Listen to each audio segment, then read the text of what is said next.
আমরা যেই আলাপটা আজকে দিনভর দর্শক জেনেছিলাম যে বাংলাদেশের যে শীত, কনকনে শীত, সেই শীত আসলে এই জানুয়ারি মাসেই 4 ডিগ্রি সেলসিয়াসে নেমে যেতে পারে এমন একটি খবর সোশ্যাল মিডিয়াতে সবাই দেখেছেন।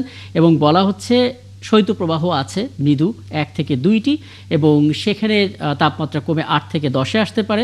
মাঝারি এই মাসের মাঝামাঝিতে সেটা 6 থেকে 8 ডিগ্রিও নামতে পারে, এবং যদি সেটা তীব্র পর্যায়ে যায় তাহলে সেটা 4 থেকে 6 ডিগ্রি সেলসিয়াসের মধ্যে শৈত্যপ্রবাহ ওঠানামা করতে পারে। আমরা বিষয়টা নিয়ে একটু কথা বলি। আমরা এমনটা সাধারণত বাংলাদেশে দেখিনি। জলবায়ু বিশেষজ্ঞ অধ্যাপক ডক্টর মোহাম্মদ আল আমিন তিনি আমাদের সঙ্গে আছেন। অনেক ধন্যবাদ এবং কৃতজ্ঞতা, আপনি আমাদেরকে এই সময়টা দিচ্ছেন, কারণ অনেক বিভ্রান্তি আপনার মাধ্যমে আসলে পরিষ্কার হতে পারি আমরা। এবং ইলিয়াস খান, আপনারাও কিন্তু আছেন এই আলাপে। আমার প্রথম প্রশ্নই হচ্ছে 4 ডিগ্রি কি আসলে নামা সম্ভব? একটু বলবেন বাংলাদেশের প্রেক্ষাপটে। অধ্যাপক আল আমিন, জি, 4 ডিগ্রি নামা সম্ভব কিনা? অনেক ধন্যবাদ আমাকে আপনাদের টিভিতে অন্তর্ভুক্ত করার জন্য আজকের এই আলোচনায়, এবং শ্রোতা এবং দর্শকদেরকে সালাম এবং শুভেচ্ছা। আপনার যে কথা বলেছেন সেটা হলো, এখন কিন্তু পৌষ মাস চলছে, এখনো মাঘ মাস আসেনি। আমরা যদি আমাদের দেশীয় কালচারে চিন্তা করি যে পৌষ মাসে একটু ঠান্ডা পড়ে কিন্তু মাঘ মাসের শীতে বাঘ পাল্লায়, এই ধরনের কথা আছে। একদম, মানে এই ধরনের একটা আবহ আগামীতে বর্তমানে শীতের চেয়ে আর একটু শীত বাড়বে, এতে কোনো সন্দেহ নেই। তবে একটা ব্যাপার এখানে আলোচ্য, মানে বিষয়ে বিশেষ করে আমরা অনেক সময় জলবায়ু পরিবর্তনের বিষয়টাকে ইগনোর করে যাই। একদম। এখন ইগনোর করতে গিয়ে যখন আমার গায়ে এসে লাগে তখন আমি বুঝতে পারি যে না, দেয়ার ইজ এ চেঞ্জ। এবং এই চেঞ্জটা যখন বুঝতে পারি তখন আমরা একটু অ্যালার্ট হই। আমাদের জলবায়ু পরিবর্তনের মূল যে ইম্প্যাক্ট যদি আপনি দেখেন, সেটাতে বৃষ্টির দিনে হঠাৎ করে অনেক বেশি বৃষ্টি হবে, এটা একটা। গরমের দিনে হঠাৎ করে ড্রট টাইম বেড়ে যাবে মানে আমাদের। আর এইখানে শীতকালেও বেশ কিছু দিন খুব বেশি ঠান্ডা পড়বে। তখন আমাদের এগুলো হলো অসুবিধা এই জন্য যে আমাদের সমস্ত ইকোলজিক্যাল মানে যে পরিবেশগত ব্যাপারটা, সেটা আমরা হ্যাবিচুয়েটেড হলে একটা নির্দিষ্ট টেম্পারেচার রেঞ্জের মধ্যে। শুধু আমরা না, সমস্ত বায়োডাইভার্সিটি মানে বায়োলজিক্যাল এন্টিটি যা আছে সবাই একটা নির্দিষ্ট টেম্পারেচার রেঞ্জের মধ্যে এনাদের চলাফেরা, এদের বেড়ে ওঠা। যেমন শুধু আপনাকে একটা উদাহরণ দিই, যদি কোনো জায়গার টেম্পারেচার 1 ডিগ্রি সেন্টিগ্রেড বেড়ে যায় 1 দশকে, তাহলে যে সেই এলাকার যে গাছপালা আছে তারা তাদের সুবিধার জন্য they might shift to 80 kilometre towards cold, মানে 80 কিলোমিটার পর্যন্ত চলে যাবে, অথবা পাহাড়ের নিচে হলে সে 55 মিটার পর্যন্ত উপরে যেয়ে তার সুইটেবল এনভায়রনমেন্টটা সে খুঁজে পাবে। এই ধরনের ব্যাপারে এখন যেটা হচ্ছে আমাদের এখানে ঠান্ডাটা, হঠাৎ করে আপনার ঠান্ডাটা যখন আবার বেড়ে যাবে, এখন তো 10-15-16 ডিগ্রিতে এসছে, আজকে বোধহয় 13-তে এসছে। এটা আপনার নেমে আমার মনে হয় এটা আরো অনেক নামবে। এবার হয়তো আমরা নতুন একটা এক্সপেরিয়েন্স পাবো মানে নামার ক্ষেত্রে।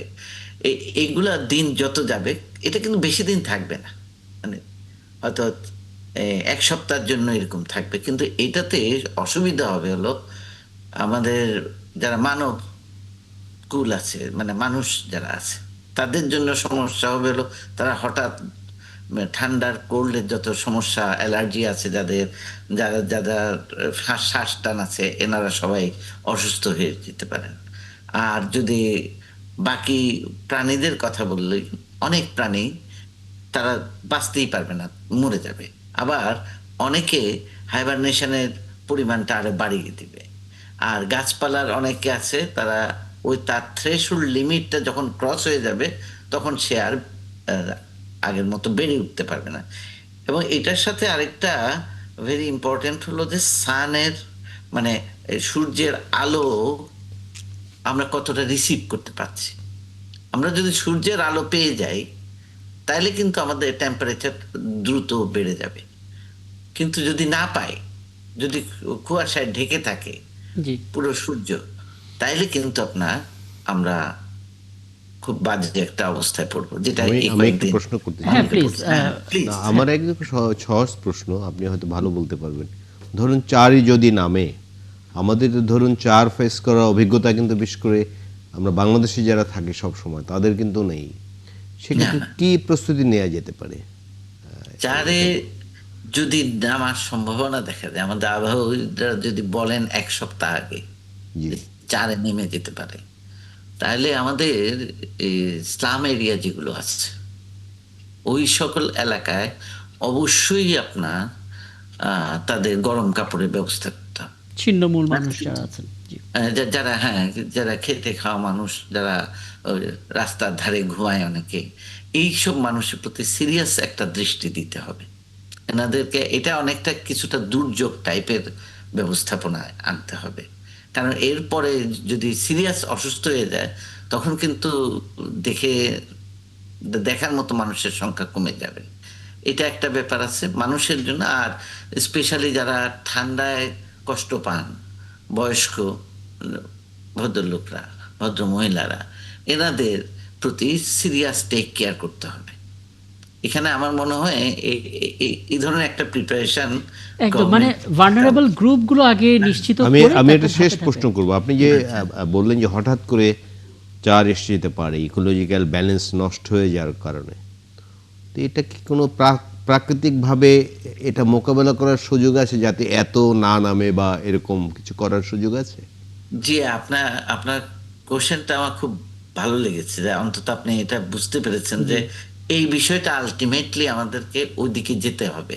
একদম। কিন্তু আমরা তো একদিনে ক্লাইমেটকে নষ্ট করি নাই, জি আবার একদিনে আপনি এটা ঠিকও করতে পারবেন না।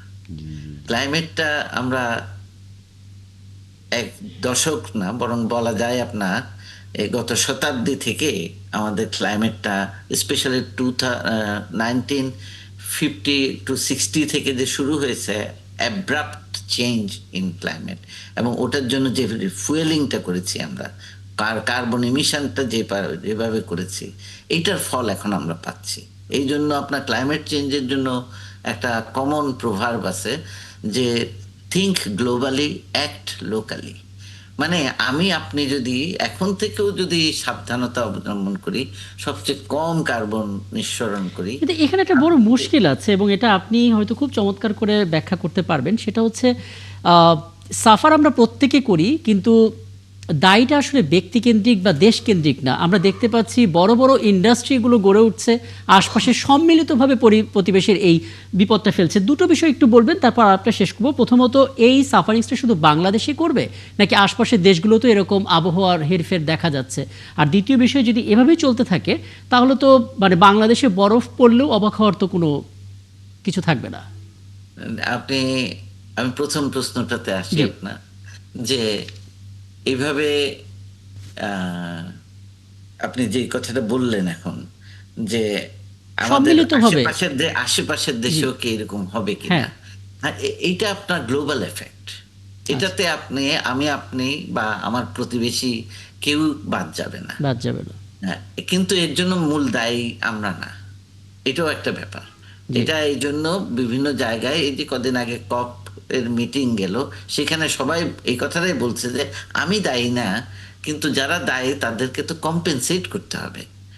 তো এই কম্পেনসেশনের ব্যাপারটা, লস অ্যান্ড ড্যামেজ যে আইডিয়াটা, ওখান থেকে এসছে।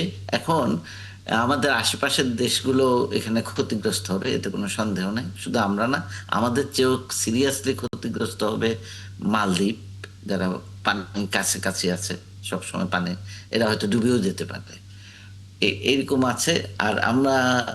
আর যেটা বললেন যে সেকেন্ড কোশ্চেনটা আপনার, জি যে কি বললেন, এরকম যদি পরিস্থিতি তৈরি হয়, মানে আবহাওয়ার বৈচিত্র্যতা পার হয়ে গিয়ে আমরা আবহাওয়া বিভ্রাট দেখতে পাচ্ছি, মানে যেটা আমাদের ধারণারও বাইরে ছিল সেটাই হতে যাচ্ছে, সেরকম বাস্তবতা হলে আমাদের এই দেশেও বরফ পড়তে পারে, এরকম সংখ্যাও তো। এটা আমার দেশে যে বরফ পড়বে না এই কথা জি বলতে পারবো না, কারণ যেভাবে এগুচ্ছে বরফ হয়তো একদিন আমরাও দেখতে পাবো। একটা সময় ছিল আমাদের এই চিন্তায় ছিল যে আমরা নাতিশীতোষ্ণ অঞ্চলের লোক, যেখানে 6 ধরনের ঋতু দেখা যাবে। কিন্তু এখন আপনি দেখেন তো ভালো করে, আপনি 6 ধরনের ঋতুকে আলাদা করতে পারেন কিনা? না, পারা যাবে না। আমি আলাপটা শেষ করব, একেবারে শেষ পর্যায়ে খালি একটা বিভ্রান্তি একটু কাটিয়ে দেবেন। অনেকেই জলবায়ু যে বিপর্যয় সেটাকে এবং এল নিনো লা নিনোর যে প্রভাব সেটাকে মিলিয়ে ফেলে। মানে অনেকে বলে যে এরকম 100 বছর পরে এরকম আবহাওয়া একটা বিভ্রাট ঘটে তারপর ঠিক হয়ে যায়, আবার অনেকে বলে যে এটা আবহাওয়ার বিপর্যয়। এখন কি হচ্ছে এটা আসলে? এখন এল নিনো লা নিনার এফেক্ট একটা আছে, ওটা আলাদা। আর এই জলবায়ু পরিবর্তন যদি ওটার সাথে আবার যোগ হয়ে যায়, আচ্ছা, তখন কিন্তু মারাত্মক বিপর্যয়ের দিকে চলে যাবে এটা। কারণ ওই এফেক্টটাই অনেক সময় আমাদের টোটাল জলবায়ুকে একটু মানে ডাইভার্ট করে ফেলে। আবার যদি এটার সাথে আমাদের এই জলবায়ু পরিবর্তনের যে মূল মেকানিজমের, মানে এটাকে বলে আমরা জিসিএম মডেলগুলো যদি আপনি স্টাডি করেন, তাহলে দেখবেন যে ওখান থেকে যে নেস্টিং করা আমাদের জন্য যে মডেলগুলো আছে, ওগুলাতেই দেখা যাচ্ছে যে আমরা আসলে জলবায়ু পরিবর্তনের ফলে যে সমস্যাগুলো মোকাবেলা করার কথা, ওগুলা বেড়ে যাচ্ছে এবং বাড়বে সামনে। এই থেকে আমরা যদি এখন থেকে সবাই সচেষ্ট হই, তাহলে হয়তো এই রেট অফ অ্যাক্সিলারেশন যেটা আছে, বাড়ার যে গতি, সেইটাকে একটু কমিয়ে আনতে খুবই পারবো। স্পষ্ট বক্তব্য এবং আপনার সাথে কথা বলা বরাবরই খুবই স্বস্তিদায়ক, কারণ অনেক কিছু বিভ্রান্তি দূর হয় এবং দায়িত্বের জায়গাটা স্পষ্ট হয় এবং আজকেও তেমনটা আমরা বুঝতে পারলাম। অনেক ধন্যবাদ, আপনি আমাদেরকে সময়টা দিয়েছেন।